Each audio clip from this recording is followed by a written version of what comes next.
বন্ধুরা, আজকে বাজারে পাখি কিনতে গিয়ে যা হলো সেটা তোমাদের সাথে শেয়ার করব। তাই তো আমি সকাল সকাল ঘুম থেকে উঠে পড়লাম। তোমাদেরকে আমি টাইমটা দেখিয়ে দিচ্ছি। এই দেখো কটা বাজে।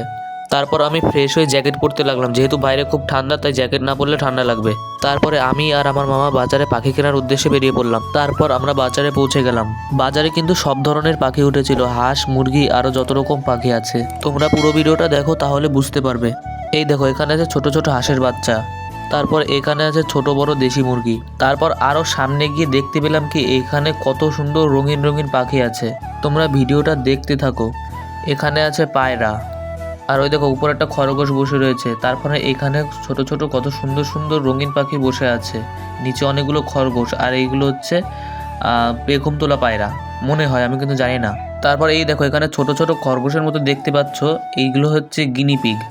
এগুলো দেখতে কিন্তু খুবই সুন্দর লাগে। তারপর এখানেও করা খরগোশ আর পাখি দেখতে পেলাম, কিন্তু বন্ধুরা দুর্ভাগ্যবশত আমরা যেটা কিনতে এসেছিলাম সেটা কিন্তু ওঠেনি। তাই দুর্ভাগ্যবশত আমি আর আমার মামা এই দোকান থেকে 1-2 প্লেট পরোটা খেয়ে চলে আসি বাড়ি।